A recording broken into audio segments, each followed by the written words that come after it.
Wow signal, মাত্র 72 সেকেন্ডের এই সিগন্যালটিকে আসলেই এলিয়েনরা পাঠিয়েছিল? চলুন জানা যাক।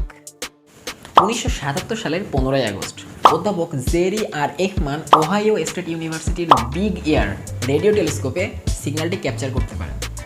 এবং তিনি যখন এটা নিয়ে গবেষণা করছিলেন তিনি আসলে প্রচুর ইমপ্রেসড হন এবং এটার কম্পিউটার প্রিন্ট আউটের পাশে লিখে রাখেন ওয়াও, আর সেখান থেকে এটার নাম হয়ে যায় ওয়াও সিগন্যাল। এক্ষেত্রে এই সিগন্যালটা মূলত সৌরজগতের কোথাও থেকে আসা সম্ভব নয়, এজন্য বিজ্ঞানীরা ধারণাই করে নেন যে বাইরে প্রাণের অস্তিত্ব আছে এবং সেখান থেকেই মূলত সিগন্যালটা পাঠাইছে। বাট ঠিক তার 40 বছর পরে 2017 সালে সেন্টার অফ প্লানেটারি সায়েন্সের একটা টিম এটা রহস্য উদ্ঘাটন করেন।